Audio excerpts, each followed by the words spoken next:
Hello guys, welcome to EduPrimex. I am your instructor Ratan.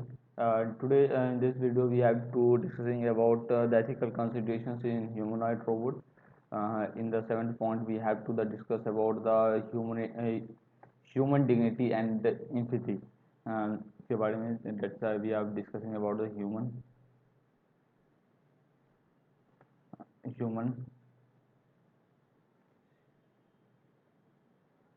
dignity and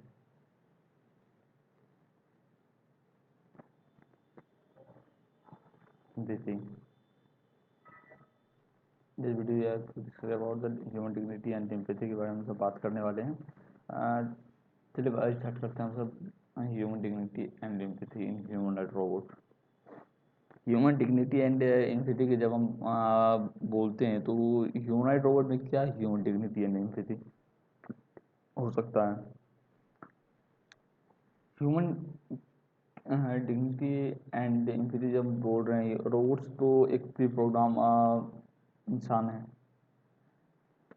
क्योंकि इसमें जब आप प्री प्रोग्राम है तो आप इसमें क्या कर सकते हो? कुछ नहीं, क्योंकि वो प्रोग्राम ऑलरेडी किया हुआ, ना कि वो अपने थिंकिंग एबिलिटी से है, तो आपने उसे प्रोग्राम किया है। देखो जैसे कि आप जानते हो कि एम्पैथी का मतलब क्या होता है, डिग्निटी क्या होता है, एक बार बताता हूँ। एम्पैथी का मतलब होता है कि जैसे कि सामने वाला the ability to imagine how the another person will feel and to understand his or her mood।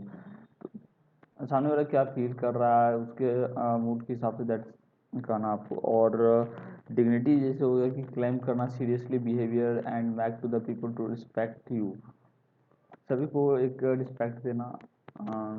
ठीक है, बेसिक से ये था ह्यूमन डिग्निटी एंड एम्पैथी का। तो बात करते हैं रोबोट्स के बारे में, ह्यूमन डिग्निटी एंड एम्पैथी से। तो एथिकल रिस्पॉन्सिबिलिटी यहाँ क्या क्या आ जाता है? पहला आता है कि रिस्पेक्ट, रोबोट है, प्री प्रोग्राम है। तो मैं आपको शुरू से एक वीडियो में एक चीज़ मैं बोल रहा हूँ, ध्यान दिए होंगे कि मैं कर रहा हूँ कि उस चीज़ रोबोट को जब भी आप डेवलप करोगे तो मेन चीज़ है आप किस तरह के डेटा दे रहे हो, बायस या अनबायस डेटा, सारा कुछ उस बेस पे वर्क करेगा। अब बायस डेटा दोगे तो दैट्स नॉट द क्लियर, आप बोलोगे कि रोबोट अच्छा काम करे, डिग्निटी इंटीग्रिटी रखे, दैट्स नॉट। अनबायस डेटा देना होगा। यहाँ मेन चीज़ ये है, रोबोट्स को आप अनबायस्ड डेटा दोगे तब ये आप वो कह सकते हो कि ठीक है मैं यार इस तरह का डेटा दिया था, इसके बाद अगर कुछ होता है तो ठीक है, सोसाइटी की तरफ से वो जो डेटा कैप्चर किया है उन्होंने अपने आप को अपडेट किया तो वो अलग बात है। तो दैट शुड बी, यहाँ डिग्निटी के बारे में कर रहे थे, एम्पैथी के बारे में। तो रोबोट में क्या एथिकल कंसर्न्स हो रहे हैं, should be respect human dignity and empathy के बारे में। तो यहाँ बोला जा रहा है कि दैट्स रिस्पेक्ट, रिस्पेक्ट ह्यूमन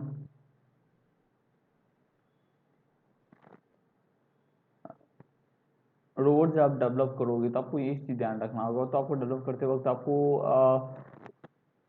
वो जो रोबोट्स रहे, आपको पहले तो ये चीज़ क्लियर करना होगा कि आप जो भी डेटा उसे प्री प्रोग्राम जो करते हो दे रहे हो वो डेटा अनबायस होना चाहिए। दूसरी बात है कि आपका रोबोट जब प्री प्रोग्राम करो तो उस डेटा में उसकी डिग्निटी ह्यूमन से वो किस तरह से बिहेव करे, रिस्पेक्ट दे, हर इंसान को पर्टिकुलर तरह से एक सिमिलर भाव से वो रिस्पेक्ट करे,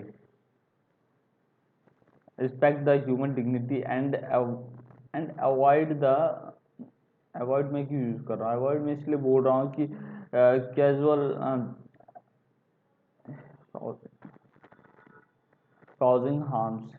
अब देखोगे ह्यूमंस में जब एंगर आता है या कुछ कहीं फाइट हो जाए या कुछ भी हो जाए, दैट्स द गुस्सा जब आता है तो इंसान वहाँ पे अपनी बिहेवियर सोचने की क्षमता खो देता है, तो वहाँ पर वो गुस्सा आ जाता, एंगर हो जाता है, तो वहाँ उसकी माइंड क्लियर हो जाता है। पर रोबोट में ऐसा नहीं ना हो सकता, क्योंकि पर आप एक चीज़ ध्यान रखो, जो चीज़ आप प्री प्रोग्राम करोगे वही होगा।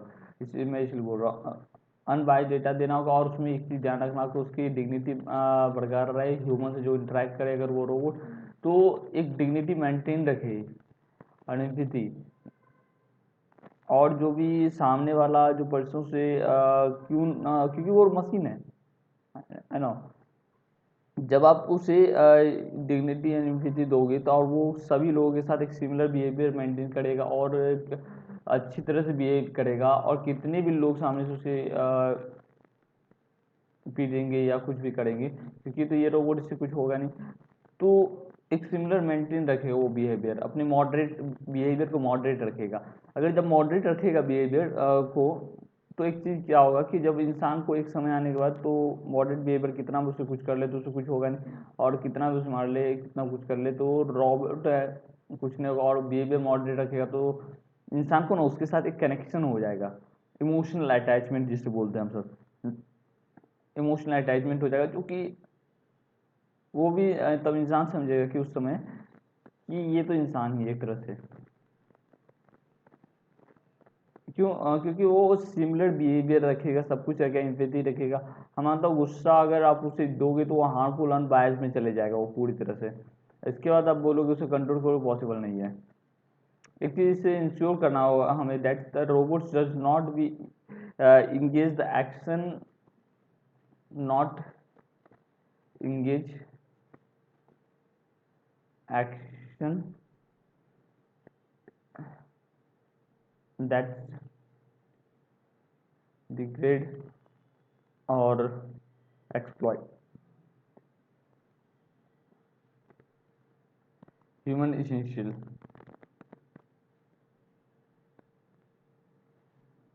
इसी में और भी एथिकल कंसर्न्स यहाँ पे उठ रहे हैं, कि जैसे कि रिस्पेक्टिंग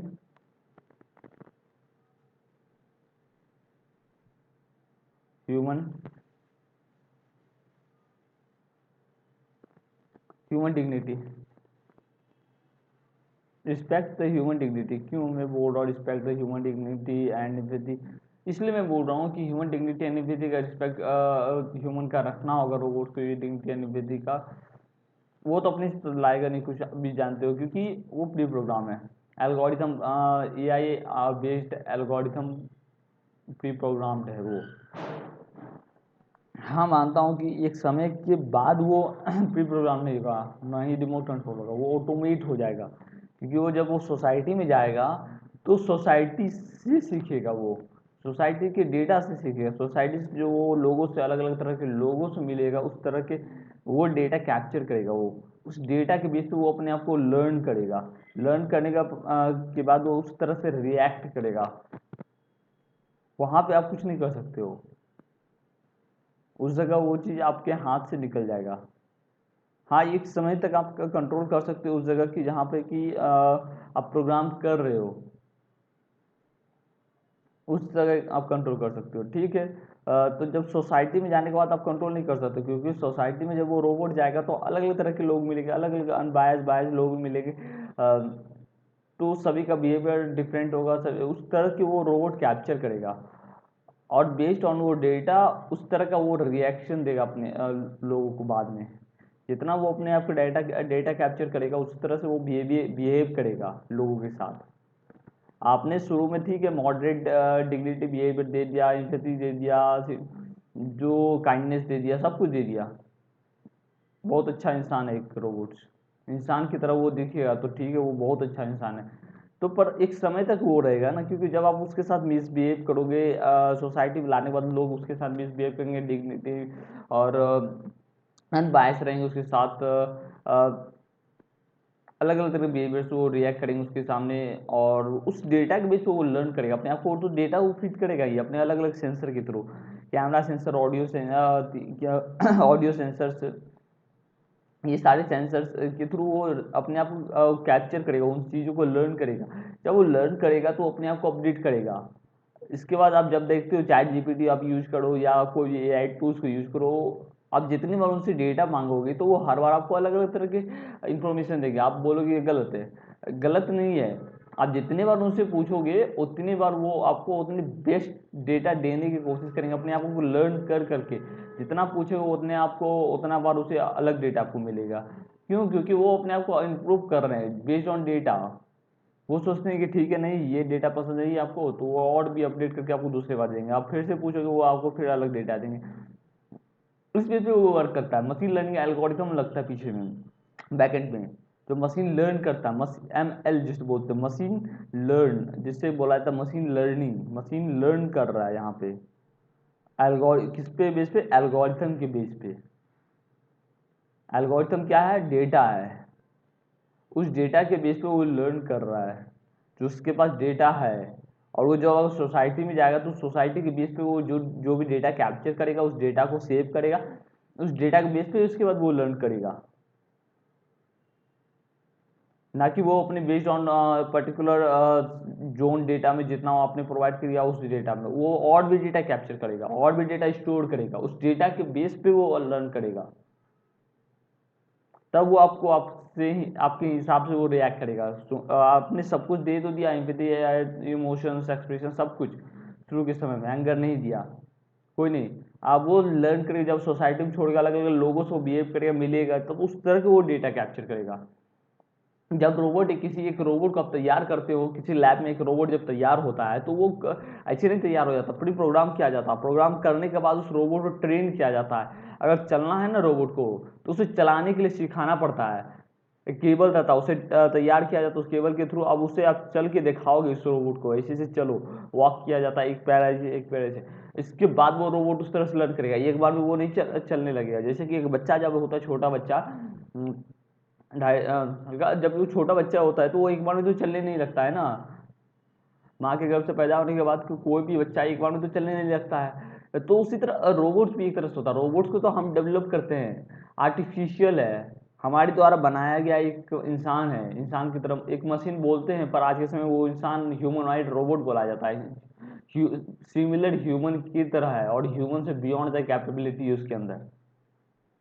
तो उस तरह उसे चलने के लिए सिखाया जाता है, एक लैब में तैयार किया जाता है, कई सालों से उसको ट्रेन किया जाता है, कई हर तरह का डेटा दिया जाता है। ऐसा नहीं कि आपने उसे बस डेटा दे दिया, आप उस तरह के उसे डेटा दोगे, आप उस डेटा को देने के बाद उसे सिखाओगे उस डेटा को कैसे प्रोग्राम करना है, रन करना है। आप अगर चलने को दोगे तो डेटा तो ठीक है, इस तरह से चलना है, इस तरह से वॉक करना है, तो आप उसे दिखाओगे चल के, इसके बाद वो चलने के लिए सीखेगा। आपको रन करना है तो आप उसको रन करके थोड़ा सा दिखाओगे डेटा। अगर कुछ बोलना है तो उसे इसके बाद क्या होता है, सब कुछ हो गया, बोल लिया।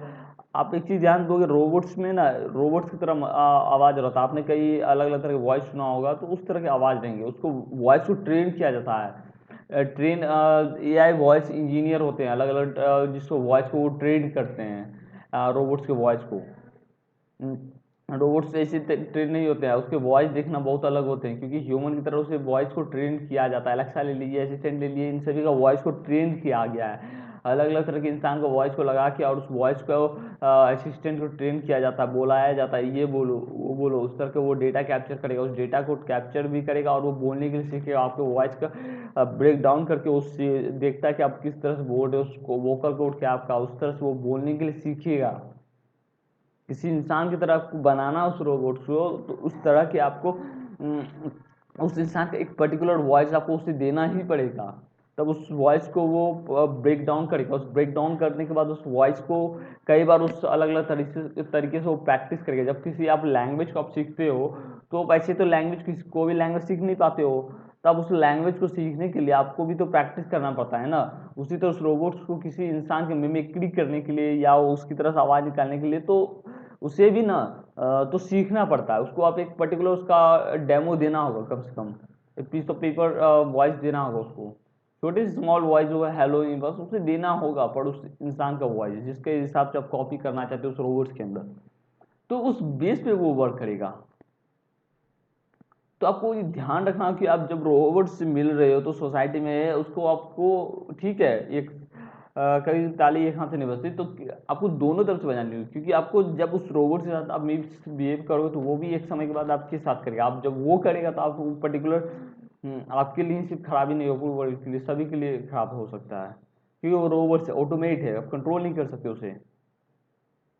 वो रिमोट सीजनिंग जो कार जो आता है, टॉय कार, उस वो नहीं है आपका, एक रोबोट से मशीन है, मशीन बोला जाता था। अब ये एल्गोरिथम बेस एक डेटाबेस ह्यूमनॉइड रोबोट्स है, जो कि बहुत एडवांस है, आप उसे कंट्रोल नहीं कर सकते। तो इसीलिए आपको ना आपको भी बिहेवियर मेंटेन रखना होगा उसके साथ। आप अगर मिसबिहेव करोगे वो भी एक समय के बाद आपके साथ मिसबिहेव करेगा, तो इसीलिए आप बोलोगे कि वो करे इम्पैथी डिग्निटी रखे पर मैं नहीं रखूंगा, ऐसे नहीं होगा ना। तो क्योंकि आप जब कंट्रोल बिहेवियर रखोगे तो बिहेवियर कंट्रोल रखने के लिए दोनों तरह से आपको रखना होगा। Ethical robot should be can design, जब आप करोगे रोबोट्स को डिज़ाइन करते वक्त एक चीज़ ध्यान में रखना होगा, treat design to treat the humans. Design करते वक्त ह्यूमन की तरह वो बिहेव करे या और वो ह्यूमन की तरह दिखे, ये चीज़ देखना होगा आपको। ह्यूमन सेंट्रिक हम बोल सकते हैं। मैं जो यहाँ बोल रहा हूँ कि आपको ये चीज़ रखना होगा कि रोबोट्स जो है आपको ह्यूमन सेंट्रिक बनाना है। क्यों ह्यूमनॉइड रोबोट आज के समय बोला जा रहा है? क्योंकि वो चाहते हैं कि ह्यूमन के सेंट्रिक, ह्यूमन की तरह दिखने वाला और ह्यूमन से बियॉन्ड कैपेबिलिटी वाला एक इंसान हो, जिससे वो इंसान बोल सके। पर वो रोबोट है, पर आज के समय रोबोट नहीं बोलेंगे, पर उसे इंसान बोल सके वो। इसीलिए बोला जाता है ह्यूमन सेंट्रिक हमें बनाना है। रोबोट जो हम डेवलप करेंगे ह्यूमन के सेंट्रिक होगा, ह्यूमन कैपेबिलिटी होगी उसके अंदर। तो इसी तरह ट्रीट डिज़ाइन और ट्रीट, सिर्फ डिजाइन से ही काम नहीं चलेगा, हमें उसे ट्रीट जो करेगा वो ह्यूमन को, तो उस तरह का आपको डेटा भी देना होगा ह्यूमन के साथ, वो एम्पैथी रहे, ग्रीट रहे, ऑनेस्ट रहे, उस तरह का वो डेटा रहे और क्लियर कम्युनिकेशन रहे, मेन इंपॉर्टेंट विथ रिस्पेक्ट, और सभी को रिस्पेक्टफुल रहे, ना कि एक तरह से आप उस तरह का आप डेटा दे दिए, आपने उसे एक डेटा दे दिया कि इसके साथ मिसबिहेव करो, इसके साथ ऐसे बिहेव करो, that's not the right thing. Every person आपको इस तरह का डेटा देना हो कि वो सभी के साथ सिमिलर बिहेवियर रखे और मिसगाइड किसी को ना करे और मिसबिहेव ना करे एक तरह से। क्योंकि आप रोबोट डेवलप कर रहे हो, अब वो आपसे बहुत कैपेबल है, तो एक आपसे जब वो कैपेबल है तो आपको वहाँ ध्यान रखना होगा कि वो रिस्पेक्ट करे, सभी की रिस्पेक्ट करे और एंड अब hold their dignity, hold dignity. This involves that they involve avoiding the actions, और वो जो भी अनपर्टिकुलर अनवाइज एक्शन उसे अवॉइड करे, that many deems and degrees and the harms of individuals. अगर वो अवॉइड नहीं करेगा हार्म एक्शंस को, अनवॉइड अनवायलेंस एक्शंस को, तो ह्यूमन को वो हार्म कर सकता है, क्योंकि वो कंट्रोल में नहीं है। आप कंट्रोल नहीं कर सकते, आप बोल दोगे ठीक है मैं ऐसे ऐसे इसके साथ मिसबिहेव करूंगा, बाद में तो मैं उसे कंट्रोल कर लूंगा, नहीं कर पाओगे आप। इसीलिए आपको स्किल्स डेवलप करना होगा, ह्यूमन सेंट्रिक डिजाइन होना चाहिए, ह्यूमन की तरह एम्पैथी होना चाहिए, अवॉइडिंग और वो अनबायस्ड अन एक्शन अवॉइडिंग, जो डेटा एक्शंस को अवॉइड करे, avoiding the actions that the demands, उस तरह के एक्शन को वो अवॉइड करे। और अगला पॉइंट है कि जैसे कि हम सब अगला पॉइंट बात करेंगे, जैसे कि एम्पैथी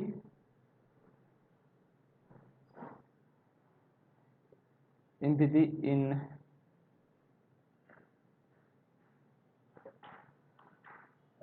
in रोबोटिक्स।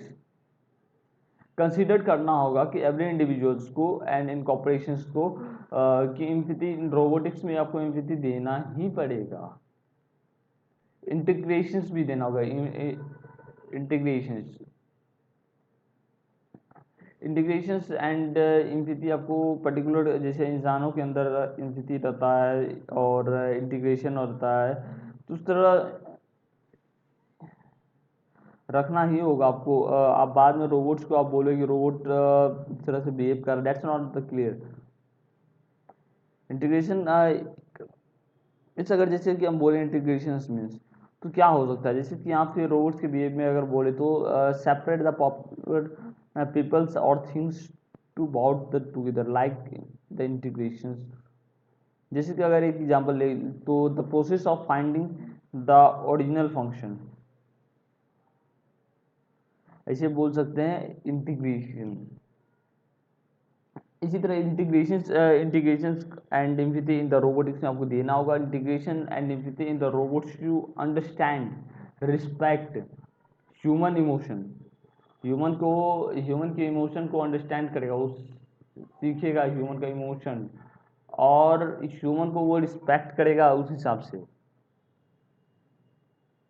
आप अगर नहीं दोगे इंटीग्रिटी एंड एम्पैथी, तो उस तरह से ह्यूमन को ना ही वो ट्रीट करेगा, ना ही वो इमोशन को अंडरस्टैंड करेगा ह्यूमन के, और ना ही वो कंपैशन मैनर्स वो सीख पाएगा उस तरह से। आपको जब रोबोट्स ह्यूमन सेंट्रिक रोबोट बोल रहे हैं तो आपको उस तरह से ह्यूमन के सेंट्रिक बनाना ही पड़ेगा। एम्पैथी देना होगा, इंटीग्रिटी देना होगा, और इमोशन जो समझ पाए ह्यूमन का, तब वो हर सेक्टर में हर जगह काम में आ सकता है वो रोबोट। तब वो बोल सकते हैं कि हम ह्यूमन सेंट्रिक ही है रोबोट्स आपका। और उसके अंदर एक मैनर्स होना चाहिए। इमोशनल वेलबींग, इमोशनल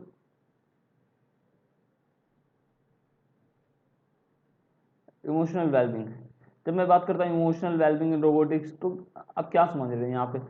रोबोट्स, ठीक है, आप क्या समझते हो कि सिर्फ इंसानों के अंदर इमोशन हो सकता है? बहुत लोग यहाँ बोलेंगे कि इमोशन रोबोट्स के अंदर आप कैसे ले जाओगे? मैं मानता हूँ कि रोबोट्स के अंदर इमोशन दैट नहीं होते हैं फिलहाल तो नहीं होते। कई रिसर्च हो रहे हैं शायद, और होंगे आने वाले समय में, आएंगे रोबोट्स के अंदर इमोशन।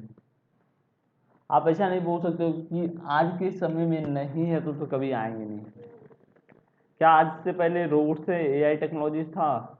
नहीं था। उसी तरह आ जाएंगे ह्यूमन सेंट्रिक इमोशन भी रोबोट्स के अंदर। बस पेशेंस रखना और हमें समझना होगी उसके इमोशंस को।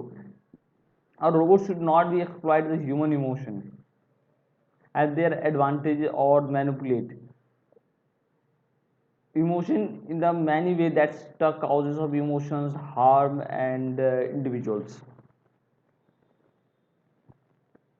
हमें जब भी आप रोबोट डेवलप करोगे तो एक चीज़ ध्यान रखना हो कि आपको जिस तरह से हम वॉइस को ट्रेनिंग देते हैं और उसके रोबोट्स को ट्रेनिंग देंगे वॉइस इंजीनियर, उसी तरह इमोशनल वेलबींग जो हम बोल रहे हैं, उसी तरह रोबोट्स के इमोशन को भी ट्रेनिंग दिया जाता है। इमोशन के ट्रेनिंग का मतलब है कि किसी सिचुएशन में वो रोबोट्स जो रहेगा उसका फेशियल एक्सप्रेशन क्या होगा, किस तरह से वो बिहेव करेगा। क्योंकि इंसानों को देखोगे तो अब जब गुस्सा होगा तो उसका बिहेवियर टोटली चेंज हो जाएगा, पर वो रोबोट्स को उस तरह का आपको ट्रेन करना पड़ता है कि किसी सिचुएशन में वो किस तरह से बिहेव करेगा, और उस बिहेवियर और बिहेव किस तरह से करेगा, उस सिचुएशन में वो किस तरह से एक्शन लेगा, और किस तरह से उसका फेशियल एक्सप्रेशन रहेगा। बेस्ड ऑन द जिस तरह का सिचुएशन होगा उस तरह से उसका फेशियल एक्सप्रेशन होगा, उस तरह से वो रिएक्ट करेगा उस सिचुएशन में। उस तरह से हमें ट्रेन करना होगा उस रोबोट्स को।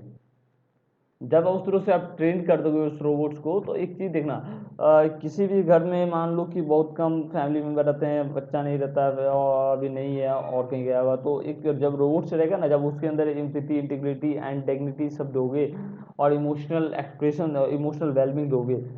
इमोशनल वेलबिंग के मतलब यहाँ मैं बोलना चाह रहा हूँ कि इमोशनल एक्सप्रेशंस जिसके अंदर आप प्लांट करोगे, प्री प्रोग्राम करोगे, तो ना एक चीज कनेक्शन बॉन्ड बन जाएगा रोबोट्स का। इमोशनल वेलबिंग जब बोलोगे तो रोबोट्स और जो फैमिली मेम्बर जो रह रहा है, तो उसके साथ एक कनेक्शन बन जाएगा उस रोबोट्स के साथ। वो कुछ समय बिताने के बाद ना, कितना भी वो रोबोट के साथ मिसबिहेव कर ले, पर रोबोट तो डिग्निटी सब दिखाएगा अपने डिग्निटी, तो समय के बाद इंसान भी बेहतर हो जाए, तो इसके बाद इमोशन वहाँ से निकलेगा इंसान का, तो वो ना इस तरह से उसके साथ मिसबिहेव नहीं करेगा। वो समझेगा कि उसका एक फैमिली मेम्बर है, उसी तरह से वो रिएक्ट करेगा। एक वीडियो में लिंक डिस्क्रिप्शन में दे दूंगा, आप देख लेना। उसमें एक ओल्ड पर्सन थे जिन्होंने रोबोट के साथ बहुत मिसबिहेव किया, बहुत समय तक मिसबिहेव किया उस लेडी ने। तो एक समय आने के बाद ना, वो रोबोट बहुत केयर करता था, बहुत ज़्यादा केयर करने लगा उसकी, बहुत केयर करता था। कोई नहीं था उसकी फैमिली में, तो वो रोबोट ही केयर करता था। एक समय आने के बाद जब उसकी डेथ भी हो गई, तब पर भी वो उसी के साथ बैठा रहा वहाँ पे। That's the emotion connections. यही इमोशन कनेक्शंस हमें इस रोबोट्स में देना होगा, इम्प्लांट करना है। इसी तरह से रोबोट्स को ट्रेन किया जाता है इमोशन एक्सप्रेशंस, जो इमोशनली अटैच्ड हो सके इंसान से। तब वो आप बोल सकते हो वहाँ उस फैमिली मेम्बर का है। जब वो किसी के साथ आप अटैच हो जाओगे तो अटैचमेंट, तो वहाँ बोलोगे हाँ ये फैमिली मेम्बर है, ये है। उसी तरह ये रोबोट्स को भी डेवलप किया जाए, इमोशनल एक्सप्रेशन आपके साथ इंटीग्रेट रहेगा, तो ये नहीं लगने देगा कि वो रोबोट्स है या आपके फैमिली मेम्बर नहीं है। उस तरह से वो आपके साथ ट्रीट करेगा। और उसके बाद आता है constant and boundaries. Constant constant and boundaries.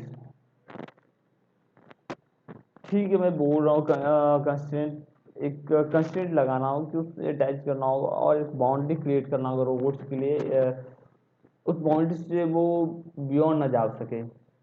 पर क्या यहाँ पॉसिबल है? पॉसिबल यहाँ नहीं हो सकता है, क्योंकि कारण है ना कि मैं बताता हूँ। इससे पहले मैं बताता हूँ एथिकल रिस्पॉन्सिबिलिटी क्या आ रही है इसके अंदर बताता हूँ।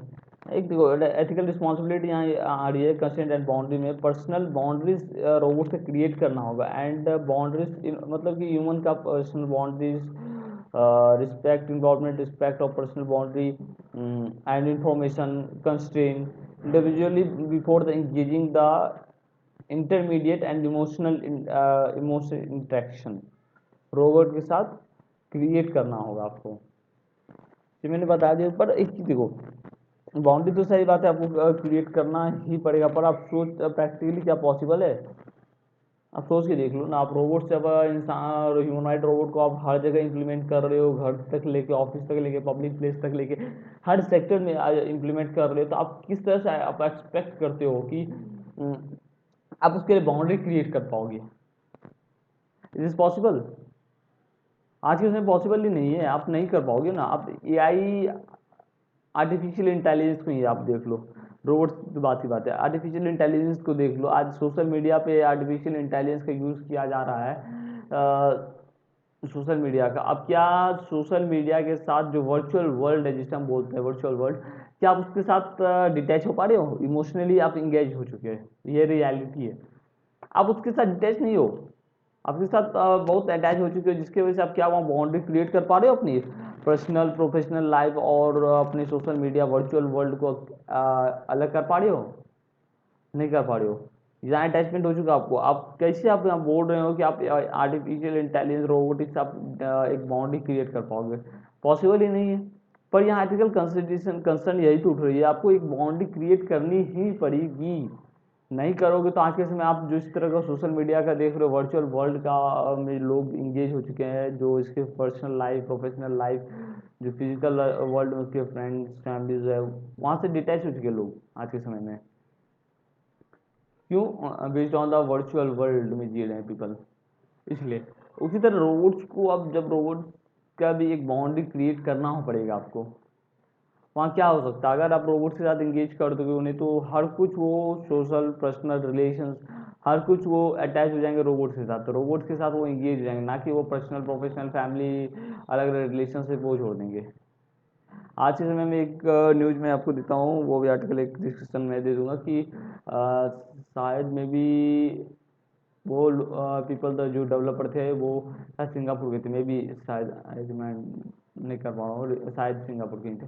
उन्होंने, उनकी गर्लफ्रेंड ने शायद छोड़ दिया, तो उसके बाद उन्होंने क्या किया, होलोग्राफिक का यूज़ करके, आर्टिफिशियल इंटेलिजेंस का यूज़ करके उन्होंने एक उसकी गर्लफ्रेंड का अवतार क्रिएट कर लिया, जो कि आपने आयरन मैन मूवी में देखा होगा, होलोग्राफिक ऑपरेटिंग सिस्टम का, जो आयरन मैन अपने फेस पे यूज़ करता था, जो भी डेस्क पे जो यूज़ करता था, वही holographic based on artificial intelligence था। उसी तरह इन्होंने डेवलप किया होलोग्राफिक आर्टिफिशियल इंटेलिजेंस बेस्ड अपने गर्लफ्रेंड का, जिससे उससे वो बात कर सकते हैं।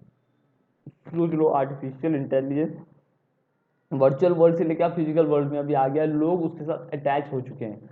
आज के समय भी लोग, बहुत लोग आज आपके सामने ही बैठे रहेंगे तो उससे बात भी नहीं होगी, पर वो वर्चुअल वर्ल्ड में चैट बॉट के साथ इतने कम्युनिकेट करेंगे, तो आप सोच नहीं सकते हो। चैटबॉट इसी की वजह से आज बहुत दिख रहा है, लोग अपना एक चैटबॉट बना देंगे, अब लोग उसके साथ बाय कर करके कई कई डॉलर में बाय करते हैं, उनके साथ चैट करते हैं, जो उनके साथ अभी है फैमिली मेम्बर जो उनके साथ पर वो बात नहीं करेंगे, पर वो वर्चुअल वर्ल्ड में जो एग्जिस्ट ही नहीं करता है उनके साथ अब वो कम्युनिकेट करते हैं आज के समय में। इसी तरह बोला, इसीलिए वो बोला जा रहा है कि यहाँ पे कंसर्न उठ रहा है कि जब लोग अटैच हो जाएगा तो रोबोट के साथ अटैच होगा तो उनकी फैमिली मेम्बर के साथ उनका कनेक्शन बहुत टूट सकता है। तो इसीलिए इसे एक बाउंड्रीज क्रिएट करना होगा लोगों को ही, यहाँ पे कोई और कुछ नहीं कर सकता, आपको अपनी खुद की रिस्पॉन्सिबिलिटी आपको खुद को लेनी ही पड़ेगी, वो आपकी रिस्पॉन्सिबिलिटी है। इसके बाद अवॉइडिंग अवॉइडिंग एक्सप्लॉयटेशंस। अवॉइडिंग एक्सप्लॉयटेशंस क्या होता है? Robot should not be exploit vulnerable informations, individuals or engage in the actions, many of the advantage in there the vulnerability। vulnerability मतलब कि अनवाइज डेटा या vulnerable डेटा या माल फंक्शंस जो बोलते हैं वायरस, जैसे एक तरह से कह सकते हैं उस तरह को कहा जाता है vulnerability। एक्सप्लॉइटेशन जैसे अगर हम बोले तो एक्सप्लॉइटेशन हो जाएगा आपको कि निर्वासन exploitation.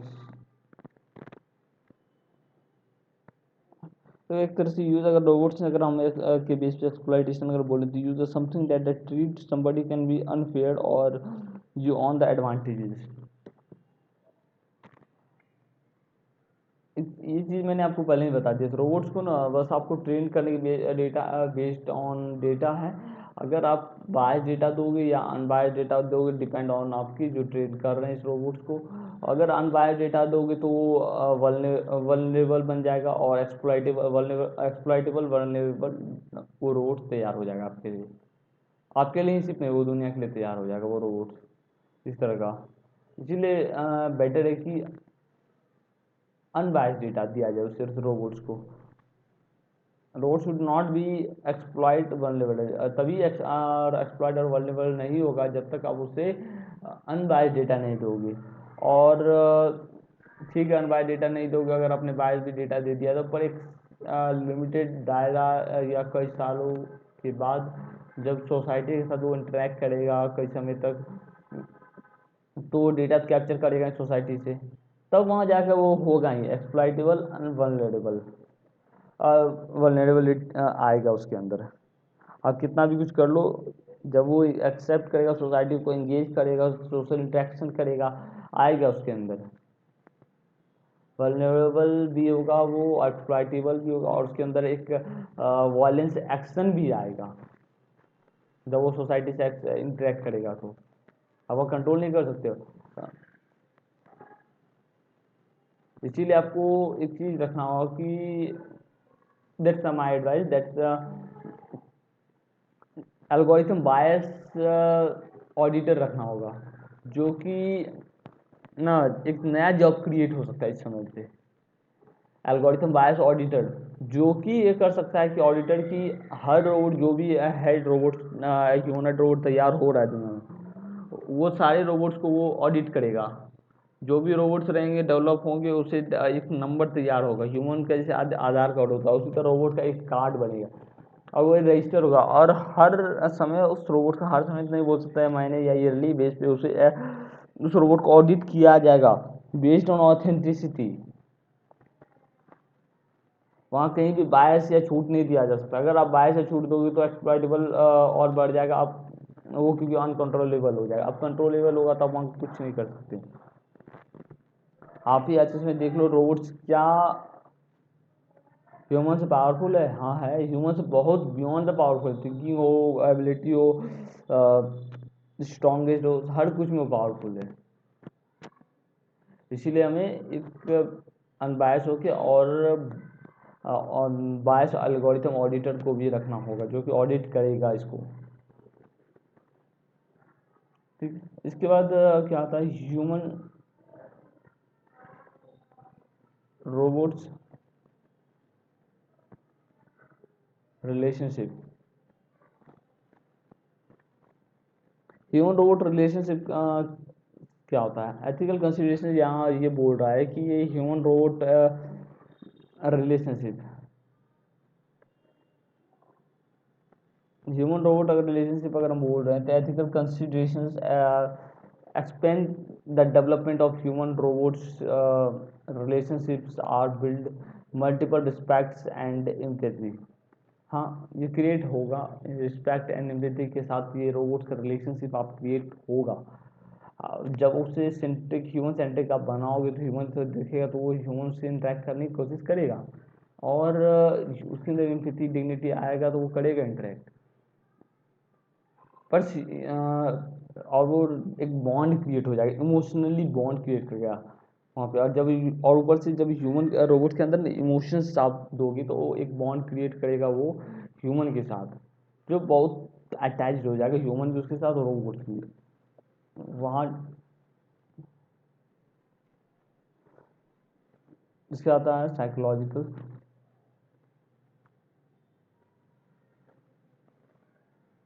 Psychological impact.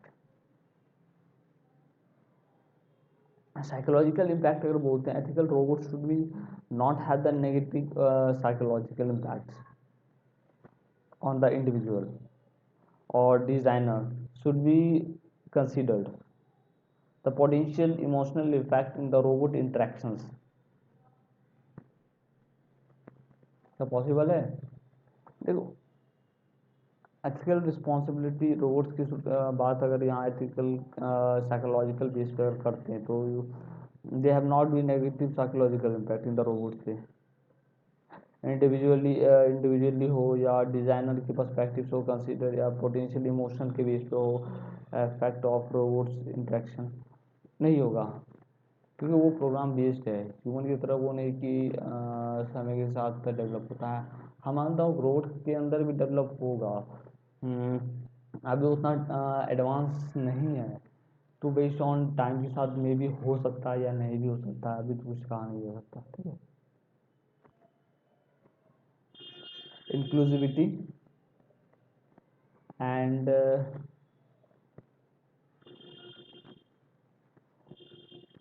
Understanding. Inclusivity and understanding क्या होता है? जैसे कि अगर हम बोले तो इंक्लूसिविटी एंड अंडरस्टैंडिंग की बात, ethical responsibility including the designing, robot को जब आप डिज़ाइन करोगे तो एक अंडरस्टैंडिंग रखना होगा बेस्ड ऑन आप किस तरह का रोबोट आप डेवलप कर रहे हो। क्या इंसान उसके साथ रिलेशनशिप बना सकता है? क्या वो इंसान सेंट्रिक है, इंसान की तरह वो दिखेगा, इंसान की तरह कंपैशन है, वो हो सकता है। तो वो चीज़ देख के आपको डेवलप करना होगा, and that's the are sensitive. और वो क्या सेंसिटिव, वो कल्चर के बेस्ड ऑन, कभी किसी कल्चर लेके वो ऐसा ना हो कि ये कल्चर बेकार, ये कल्चर अच्छा है। वो सभी कल्चर के लिए एक सिमिलर पर्सपेक्टिव रखे अपना, ना कि हर कल्चर के रिलेटेड अलग अलग रखे बिहेवियर, तो सभी कल्चर के रिलेटेड सेम पर्सपेक्टिव रखना होगा, एंड डाइवर्स पर्सपेक्टिव रखना होगा। दैट्स कि अलग अलग कल्चर है, ठीक है, मतलब सेम पर्सपेक्टिव मैं इसलिए बोल रहा हूँ कि देखो सभी कल्चर से रिलेटेड वो अनबाइज ना हो जाए कि ये नहीं कहा कि ये बेकार कल्चर है, तो पर्सपेक्टिव सेम रखे। और सभी कल्चर का तो धर्म और सब कुछ अलग रहता है, डिफरेंस रहता है, वो डिफरेंस रखे, इंश्योर करना होगा including the interaction all the users, ये चीज़ को। आज का ये वीडियो हम सब यहीं ख़त्म करते हैं। I hope you can enjoy this video and learn the new things in the new skills in this era of artificial intelligence in technology with Edu Primax and your instructor Ratan Khera. And that's next video we have to discuss about the informed and constrained. Thank you for guys, if you have enjoyed then, if you अभी तक आपसे मैंने click नहीं किया bell icon भी click कीजिए और subscribe कर लीजिए चैनल को, और इस वीडियो को भी लाइक कर दीजिएगा। अगर आपको कोई भी दिक्कत, थोड़ी कहीं भी प्रॉब्लम हो रही है, नहीं समझ आ रहा है, तो आप कमेंट करके बता सकते हैं। आई होप यू ट्राई की मैं रिप्लाई देने शुरू, और आपको और बेटर तरीके से फीडबैक दीजिए और बेटर तरीके से मैं इंप्रूव करने की कोशिश करूँगा। Thank you for guys watching this video.